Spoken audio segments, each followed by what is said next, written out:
Alright, so we're on day 2 or 3 of bleeding the clutch. My master should be coming in today, probably the next hour or two.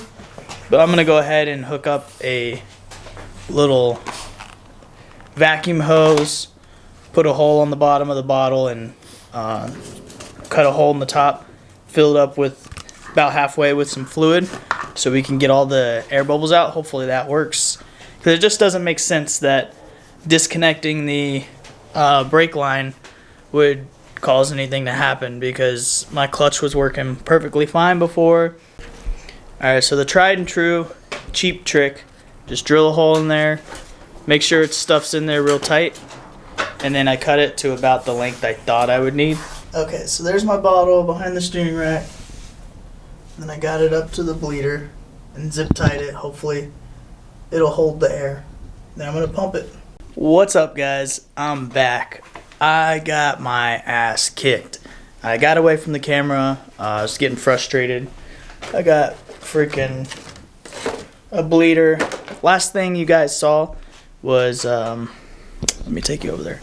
I installed my steel braided line here, clutch line, and it kicked my ass. I never thought installing a line would kick my ass so bad.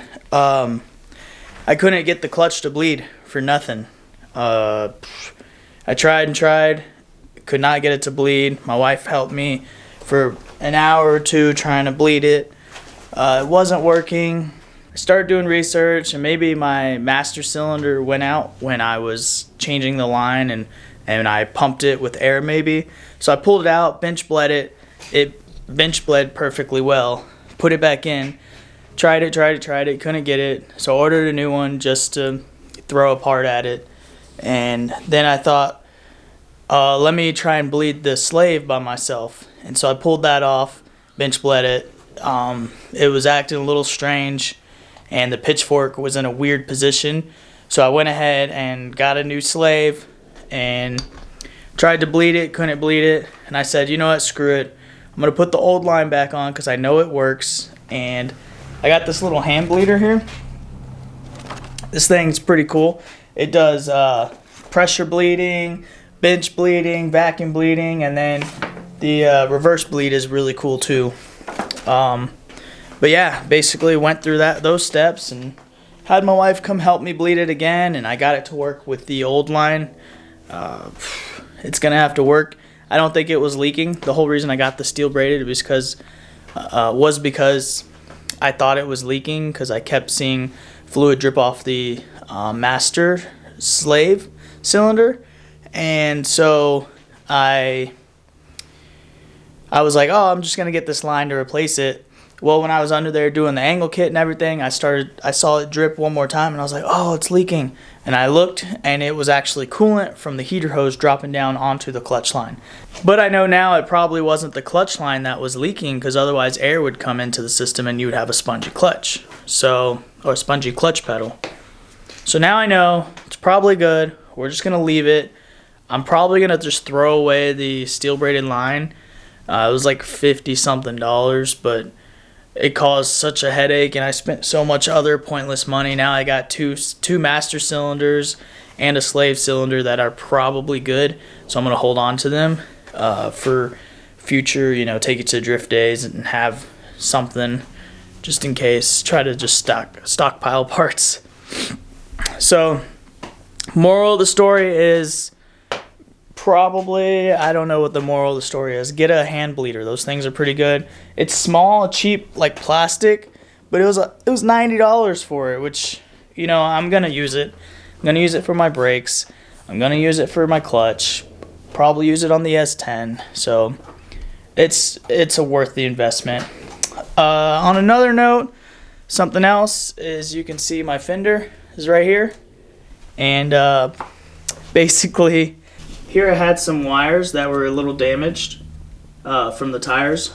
So I went ahead and rerouted this, and then you can see up here, sorry, I got fucking tools everywhere I gotta clean up still.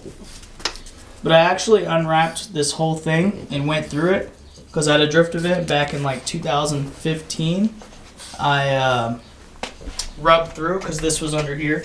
If you have a 240, you know the factory location is it comes right in this groove here and then it goes in through there.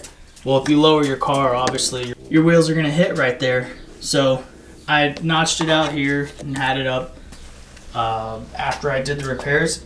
So when I went through this, because what I was trying to do is figure out my pop-up headlight issue, and I went through this and I found some repairs that I did, and it was just like I just wrapped electrical tape around where the wire insulation got pulled off by the tire or whatever, and I was like, this is younger me, and I was probably like, whatever, this is future me problems, and here I am 7 years later, and I'm repairing it. I found 3 or 4 repairs that I needed to fix, and then a splice.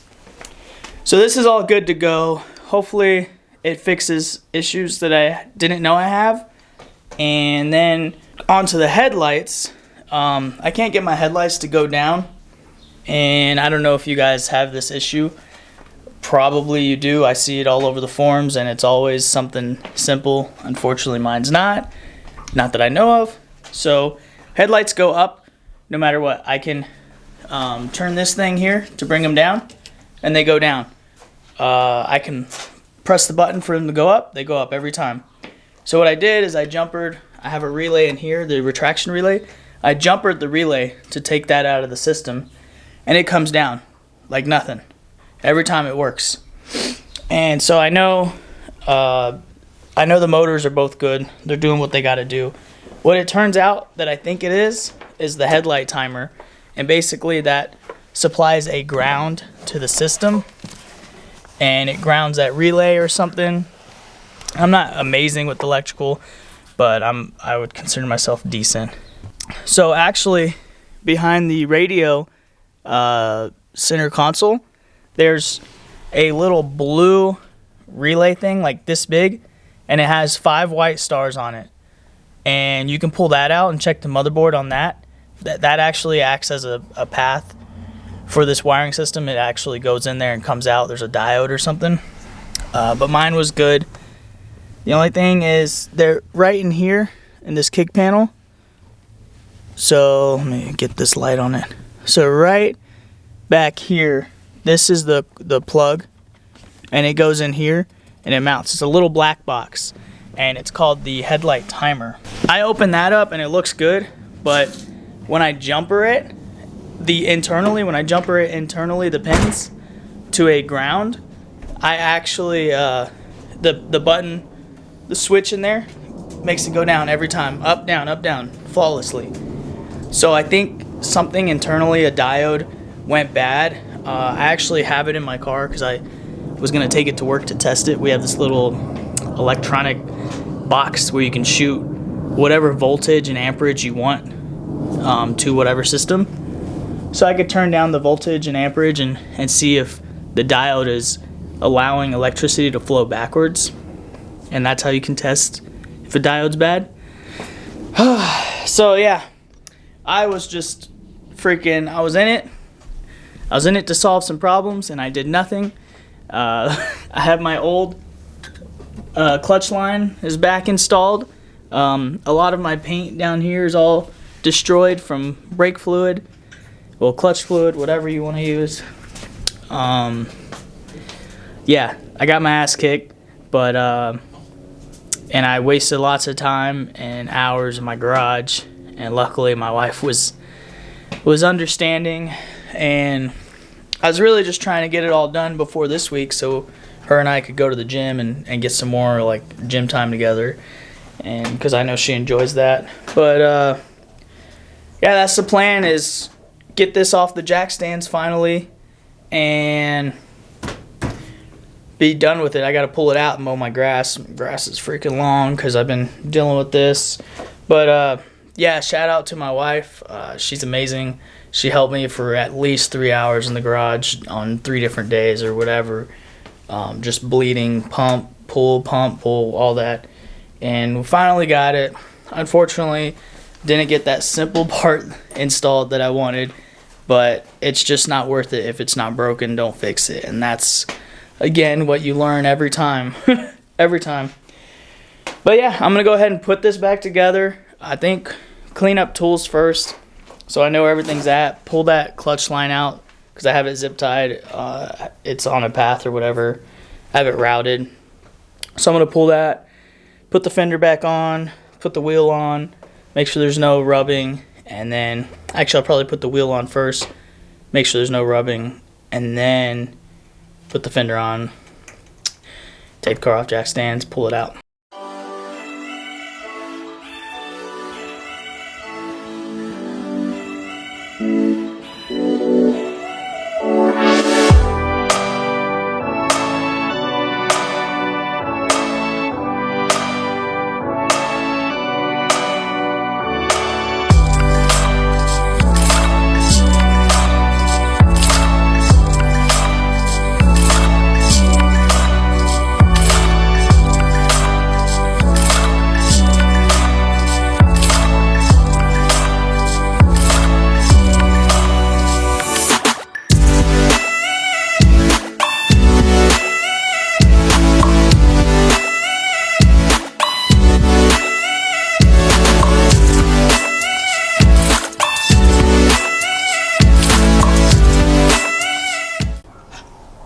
Well, I was going to pull it out so I could mow the yard. I just ended up pushing it all the way forward because it would not start. I know where I'm gonna start at, but I'm not 100% sure what's wrong with it. Fuel pump primes, and then when I go to start it, I can hear the relays clicking, and the fuel pump is priming like it wants to start, but there's no power going to the starter. So I found down under here, I found the power wire going from the battery in the trunk all the way up here is missing insulation. So I'm going to go ahead and replace that whole wire, and then we'll try it again. If that doesn't work, we're going to look at the starter and the connections on the starter. It's getting 12 volts right now, so I don't know why it would change when I go to start it. I think it probably is the starter, so we'll see. I'm gonna order the parts, and we'll be on hold till then, like always. Thanks for watching.